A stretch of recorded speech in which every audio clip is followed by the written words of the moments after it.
जन्म और मरण का जो चक्र है, उस चक्र से हम छूट गए होते।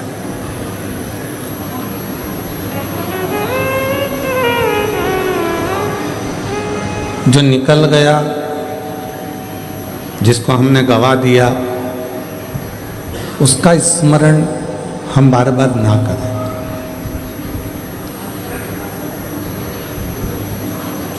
जो चले गया उसको क्या याद करें। बचपन गया और हम विचारों में पड़े हुए हैं कि हमारा बचपन निकल गया, हमारा बचपन निकल गया, हमारा बचपन निकल गया।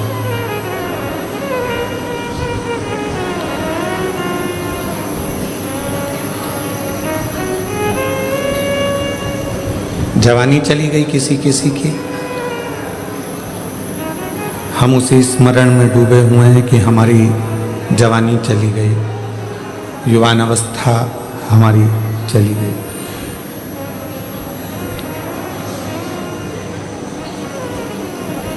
किसी किसी की अधेड़ी भी चली गई।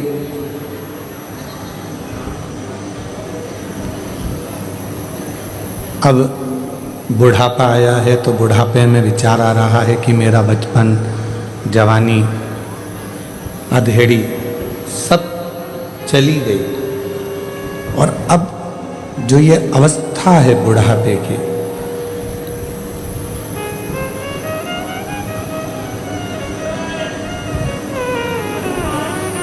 इस बुढ़ापे की अवस्था में अब कोई अपना नहीं होता।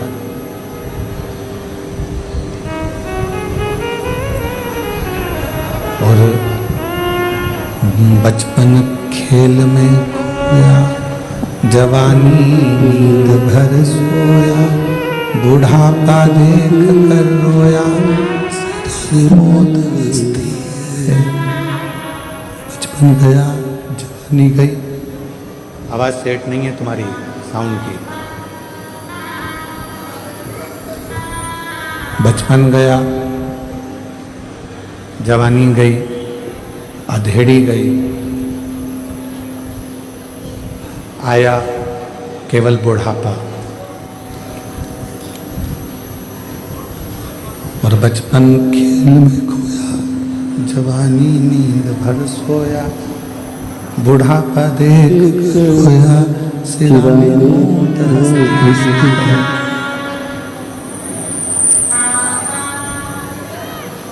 बचपन, इसको सेट करिए। गला खींच रहा है, गला फट।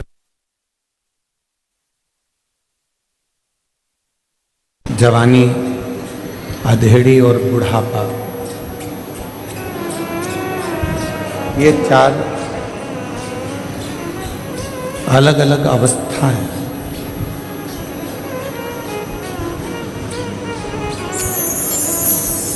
और इन अवस्थाओं में हम कितना भगवान का भजन करें हैं, हम कितना मंत्र जाप करें हैं, हम कितना स्मरण करें हैं, हम कितना कीर्तन करें हैं।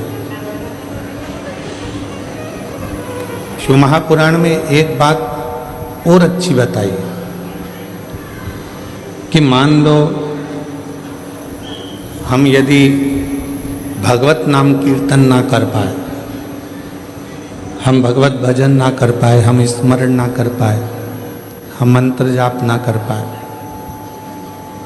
तो उस परमात्मा की चौखट पर जाने के लिए फिर हम कौन सा ऐसा अपनी जिंदगी का कर्म करते रहें जिससे उस परमात्मा के सामने हम जा सकें, उस परमात्मा के सामने हम पहुंच सकें। साउंड कान में चुभने वाला हो रहा है, इसको मिठास डालिए। वाणी खींचकर बोलना पड़ रहा है। बोल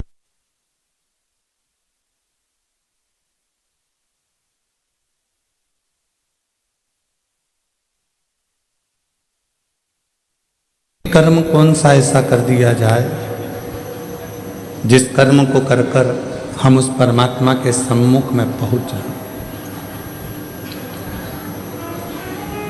हम परमात्मा के सामने पहुंच जाएं।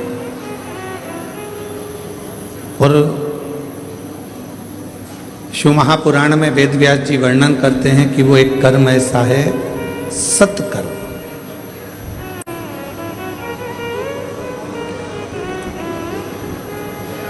कोई साधारण व्यक्ति है, उसको शिक्षा की जरूरत है। आपके पास अगर भगवान ने धन दिया है तो उसको अच्छी शिक्षा दीजिए। उसको अच्छी चिकित्सा की जरूरत है, उसको चिकित्सा दीजिए। चिकित्सा मिले तो चिकित्सा, शिक्षा मिले तो शिक्षा, जो उसको मिले, जैसे उसको जरूरत है उसको वैसी शिक्षा।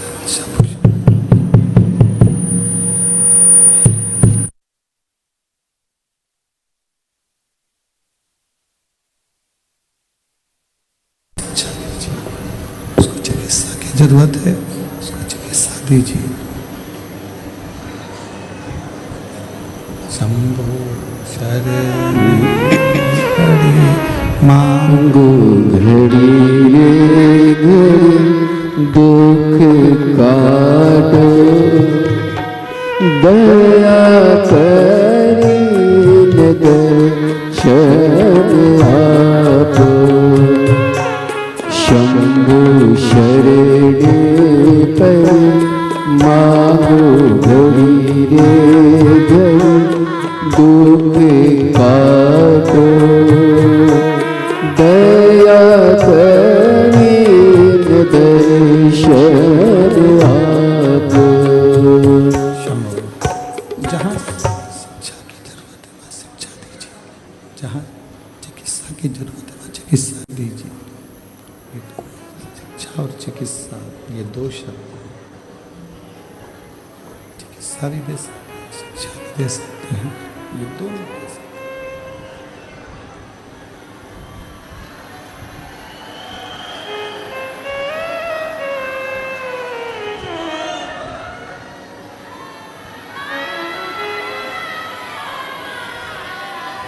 जहाँ शिक्षा की जरूरत है जहाँ शिक्षा दीजिए, जहाँ चिकित्सा की जरूरत है वहाँ चिकित्सा दीजिए। दोनों चाहिए। कोई साधारण व्यक्ति है और उसको शिक्षा की जरूरत है तो उसको शिक्षा प्रदान करें। उसको चिकित्सा की जरूरत है उसको चिकित्सा प्रदान करें।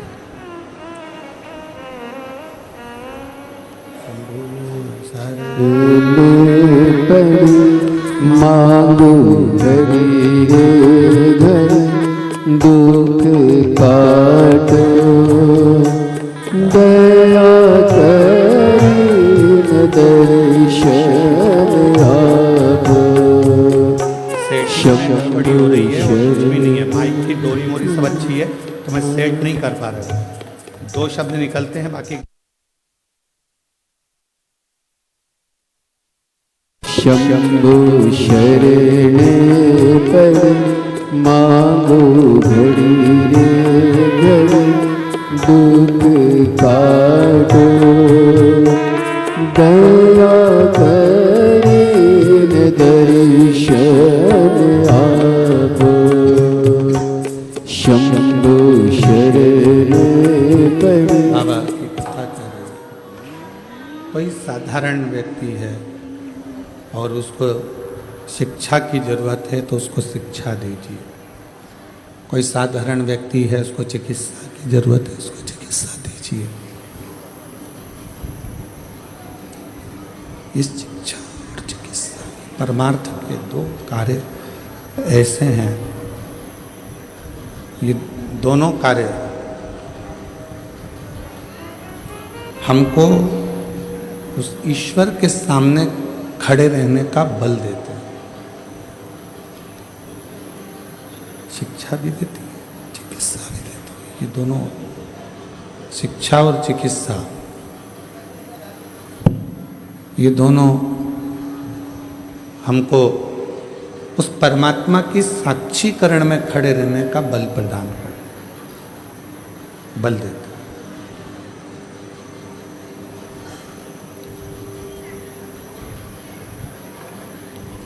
परमार्थ, कई लोग कह देते हैं कि हम बहुत दान करते हैं, कई लोग कह देते हैं हम बहुत पुण्य करते हैं, कई लोग कह रहे थे कि हमने दान भी किया, पुण्य भी किया, सत्कर्म भी किया, हमने बहुत कुछ किया, दान भी कर रहे हैं, कर्म भी कर रहे हैं।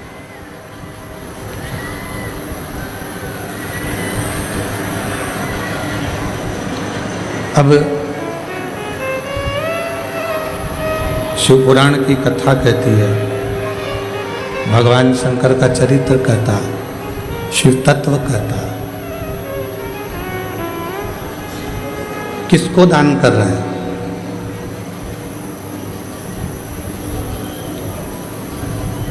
कहाँ पुण्य कर रहे हैं, कहाँ सत्कर्म कर रहे हैं? बताया जाए कहाँ पुण्य है, कहाँ सत्कर्म है, कहाँ दान है, कहाँ कर्म।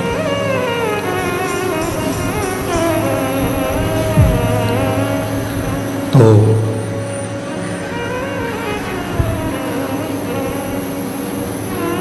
बेटी को कई माताएं कह देती हैं, कई जीजियां कह देती हैं, कई बहनें कह देती हैं, कई भाई कह देते हैं कि हम, बेटी आती हैं, बहन बेटियां आती हैं तो हम उनको साड़ी दे देते हैं, वस्त्र दे देते हैं, आभूषण दे देते हैं। ये भी हमने दिया तो दान कहलाए, ये भी दान है।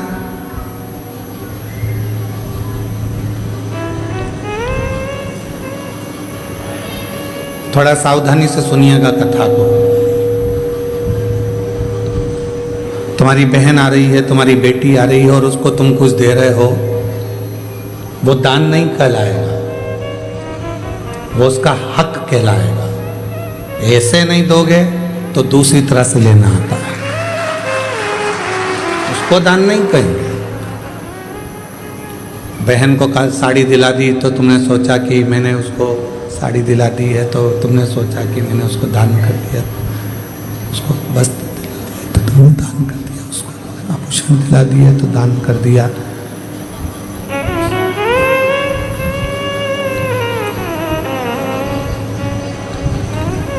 ये दान नहीं है, इसको दान नहीं कहेंगे, इसको उसका हक बनता है, वो हक उसको प्राप्त होता है,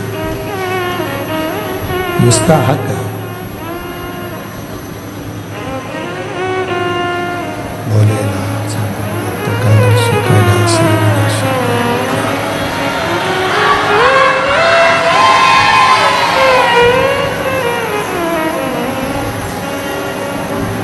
इस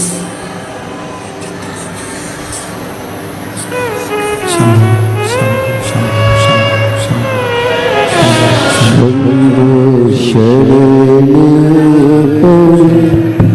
मांगो घड़ी दुख काटो, दया करी दर्शन आपो। शंभो शरण परि मांगो घड़ी रे घड़ी दुख काटो, दया करी दर्शन आपो। शंभो शरण परि मांगो घड़ी रे घड़ी दुख काटो, दया करी दर्शन आपो। शंभो शरण परि मांगो घड़ी रे घड़ी दुख काटो, दया करी दर्शन आपो।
दया करीन दर्शन आपो शंभो शरण पड़ मांगो घड़ी रे घड़ी दुख काटो दया करीन दर्शन आपो।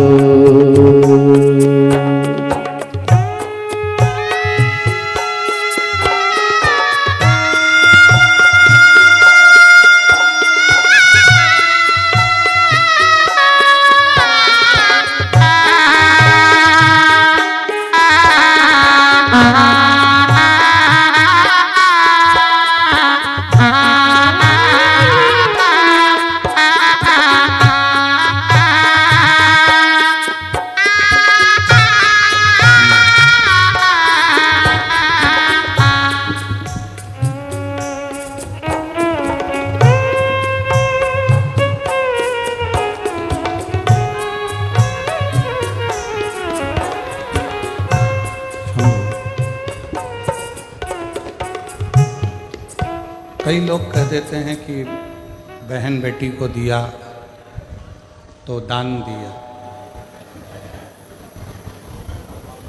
शिव महापुराण की कथा कहती है बहन बेटी को दिया वो दान नहीं है, वो उसका हक है।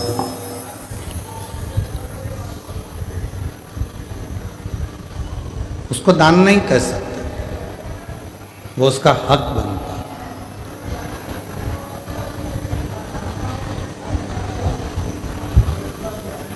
कोई कहता है कि हमने हमारे परिवार के व्यक्ति को दिया, दान दिया, वो दान नहीं कहलाता।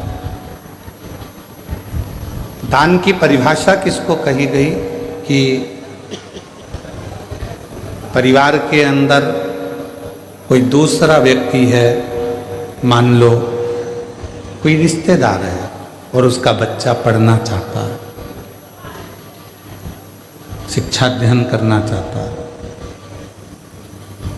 उसको चिकित्सा की जरूरत है, आपने उसके लिए कोई सहयोग करा, वो दान की गिनती में कहना, उसको दान कहा जाएगा कि वो। अब ऐसे तो लोग कह देते हैं कि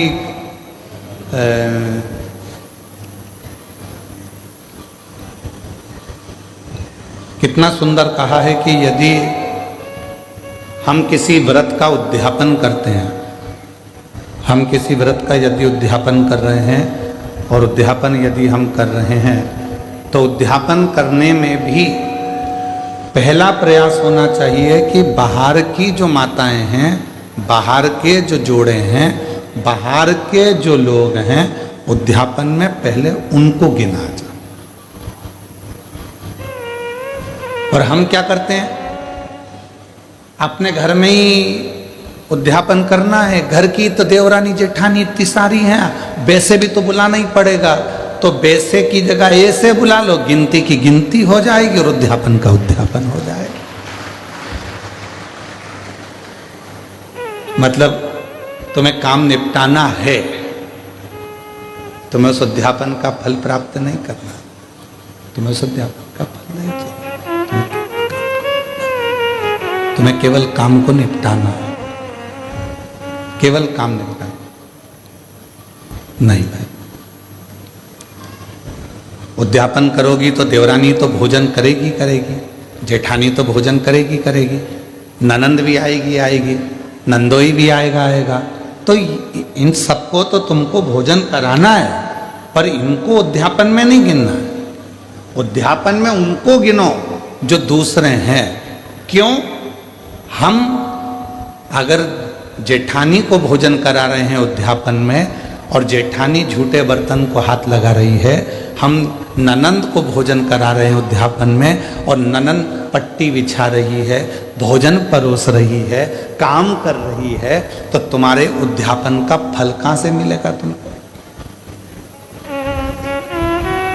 उस उद्यापन का फल भी तो मिलना चाहिए,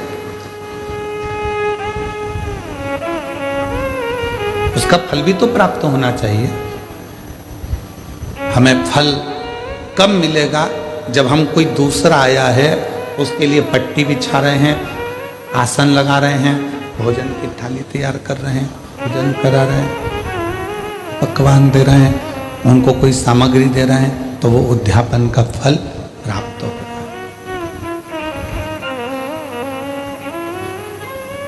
वो लेकर गया, यहाँ से थोड़ा आपने कुछ दिया, उसको कलश दे दिया, तुमने कोई सुहाग की सामग्री दे दी, कोई चूड़ी दे दी, कोई बिछुड़ी दी, कोई ब्लाउज पीस दिया, कोई तुमने उसको साड़ी दी या कोई सामान दिया, तो वो लेकर गए,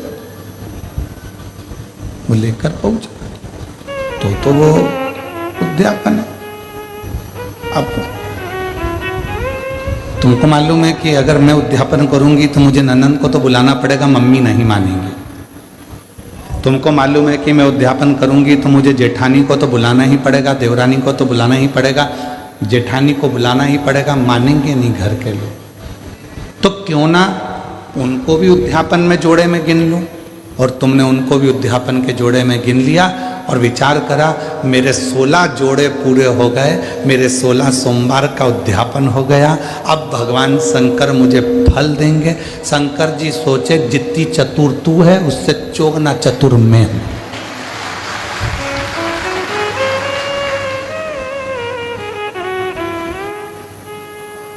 कर वापिस उद्यापन, फिर वापिस कर 16 सोमवार, वापिस 16 सोमवार कर, वापिस उद्यापन कर, वापिस व्रत कर, वापिस कर। पशुपति व्रत किस किसने करे? हाथ उठा दे। पशुपति व्रत जिस जिसने करे पशुपति व्रत को, पशुपति व्रत जिस जिसने भी करे हाथ उठाओ जरा। हाँ ठीक है, रखिए, प्रणाम। हम भी करें, ठीक है, हम भी हाथ उठाए, हमने भी करा। और हमारी धर्म पत्नी, ऐसा कोई महीना नहीं जाता होगा जिस महीने में एक बार पूरे 5 पशुपति व्रत नहीं कर लेती है। उसका नियम है, वो व्रत महीना 2 महीना में, 2 महीना 3 महीना में पशुपति व्रत करती रहती, करती। पशुपति व्रत में कई माताएं कहती है, गुरुजी आपने कहा कि आखिरी में जिस दिन पशुपति व्रत का उद्यापन होता है उस दिन एक श्रीफल भगवान शंकर को भेंट के साथ में चढ़ा देना चाहिए, भेंट के साथ में रख देना चाहिए। इसका मतलब क्या है? इसका महत्व क्या है? इसका मतलब क्या होगा? इसका महत्व क्या होगा? तो वो पशुपति नाथ है, उसको पशुपति नाथ कहते हैं। और वो पशुपति नाथ है।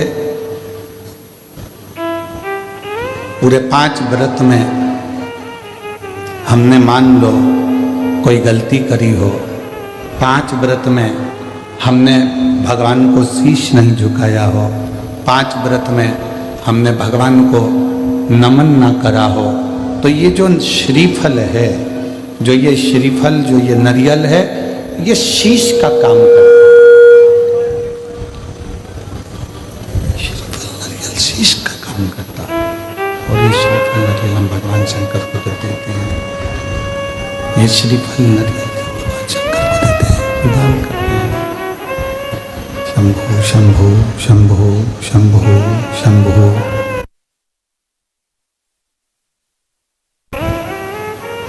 ये नारियल शीश का काम करता। हे प्रभु, हो सकता है कि मैंने अपना शीश आपके चरणों में नहीं नवाया, हो सकता है जैसे गलती हो गई, हो सकता है मैंने गलती करी, मैं आपके चरणों में शीश नवा सकी, इसलिए मैंने ये शीश रूपी नारियल, मैंने ये अपना मस्तक, शंभो शंभो, मैंने अपना ये मस्तक, अपना ये शीश आपके चरणों को नमन करने के लिए दिया। ये आपके चरणों में मैंने छोड़ दिया और अब सौंप दिया इस जीवन का सब भार तुम्हारे हाथों में। अब सौंप दिया इस जीवन का सब भार तुम्हारे हाथों में है। हार तुम्हारे हाथों में और जीत तुम्हारे हाथों में है। हार तुम्हारे हाथों में और जीत तुम्हारे इस जीवन का सारा भार हमने परमात्मा के चरणों में सौंप दिया। श्रीफल देना मतलब परमात्मा के चरणों में सब कुछ सौंप देना, उनके चरणों में छोड़ देना।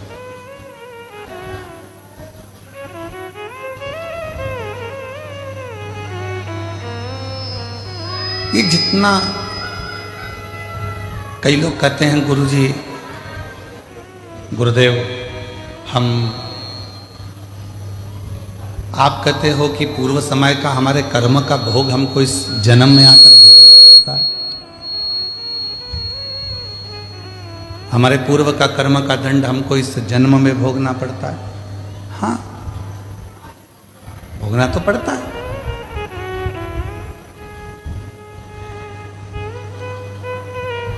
पहले जब हम छोटे थे,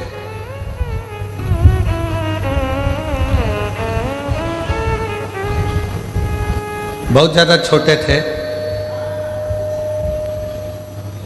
तो नवरात्रि में कन्या भोजन करने जाती थी तो उनके साथ हम लंगूर भी जाते थे। और यहाँ पर कई जीजाउन बैठे होंगे, कई लड़के बैठे होंगे, वो भी बचपन में चले जाते होंगे। भले वो नहीं कह रहे तो क्या हुआ, पर हम तो कह रहे हैं ना, हमारी कथा तो हमको सुनाने में क्या दिक्कत है। उनको शर्म आती होगी कि हमने क्या कन्या भोज में कन्या के साथ बैठकर भोजन कर, हमने तो किया। पर जिन जिन के यहाँ भोजन करने जाते थे वो आंटी इतनी चतुर होती थी ना,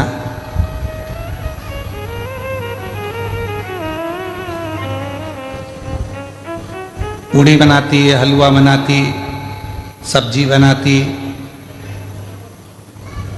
अब उस समय पर हमें भी 3-4 घर में भोजन करने जाना पड़ता, तो कई घर ऐसे थे कि जहां पर हम भोजन नहीं कर पाते तो वो क्या करती, बेटा जितना खाना उतना खाना, बाकी का बांध के ले जा। वो आंटी इतनी चतुर थी कि हमें जितना खाना होता था उतना खा लेते थे, और बाद में वो आंटी ऐसे पूरा पत्तल की ऐसी घड़ी बना के उसमें पूड़ी सब्जी सब रख के और हमको दे देती थी, और साथ में विदा में एक केला भी दे देती थी, और हम चले जाते।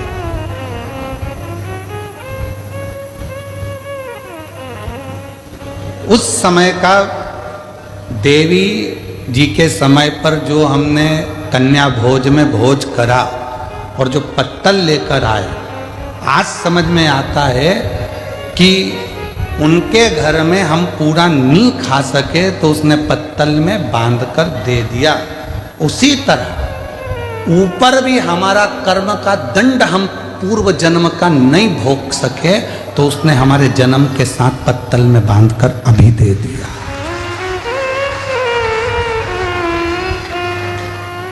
ये जितना संसार में आने के बाद हम भोग भोगते हैं, ये हमारे वहां पर निपटा के आए तो आज हमें भोगना पड़ता।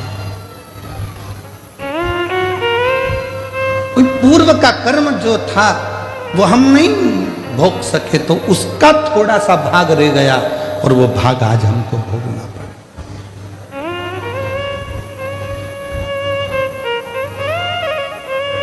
और कोई पिछले जन्म के अच्छे कर्म मुझे बाबा तेरा साथ मिला।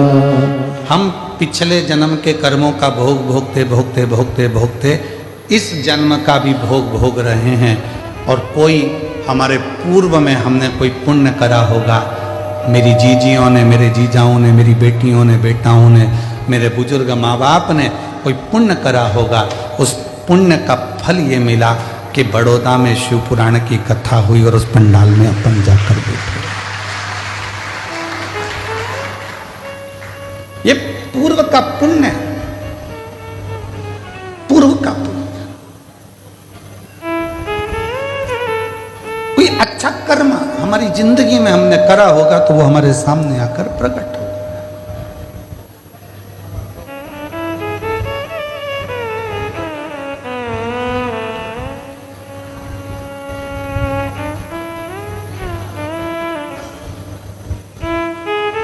किसी ने पूछा गुरुजी बहू कौन से कर्म से मिलती है?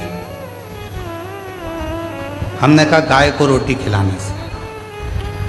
अच्छा, हाँ, पूर्व जन्म में गाय तुम्हारे दरवाजे पर आती थी, तुम्हारे दरवाजे पर खड़ी रहती थी रोटी के लिए, तुम रोटी लाकर देती थी, वो खा लेती थी।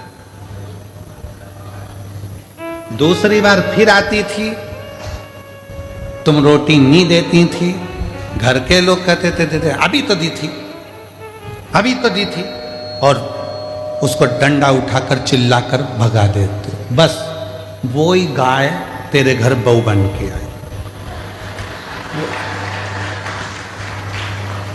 सुबह की चाय दे देती है बहुत अच्छे से, दिन की मांग के दे, मांग के। अरे मम्मी अब भी तो पी थी तुमने, सबकी चाय बनाऊंगी तो क्या तुम्हारी भी बनाऊंगी? ये तो अब भी सर्विस से आए, नौकरी से आए, इनकी बनाऊं कि तुम्हारी बनाऊं? बस अगर उस समय पर रोटी 2 बार भी दे देती तो 2 बार चाय भी मिल जाती। 2 बार पूर्व कर्म, पिछला हिसाब बराबर।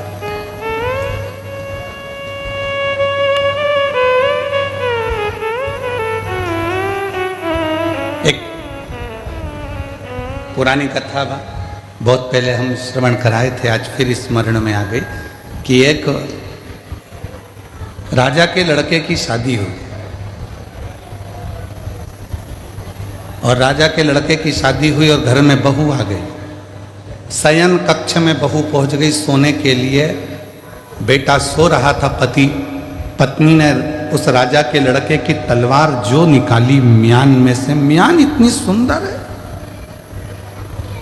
इतनी सुंदर म्यान, और म्यान में से जैसे उसने सोचा कि म्यान इतनी सुंदर है तो तलवार कितनी सुंदर होगी, जो तलवार निकाली और तलवार की चमक के कारण वो हाथ से छूट गई और राजा का बेटा जिससे उसकी शादी हुई थी वो मर गया। तलवार छूटते ही उसी के ऊपर गिरी और उसका गला कट गया, वो मर गया। उस बहू ने विचार करा कि मुझे मृत्यु दंड मिलेगा, राजा का इकलौता लड़का है। उसने उस राजा के लड़के को खींचा, तुलसी के क्यारे के पीछे ले जाकर उसको पटका और कक्ष में चली गई। सवेरे सवेरे मंदिर में पंडित जी पूजन करने आए और वो चिल्ला चिल्ला कर आवाज लगाने लगी, हाय मेरे पति को मार दिया इस पंडित ने, ये पंडित ने मेरे पति को मार दिया। चिल्ला चिल्ला कर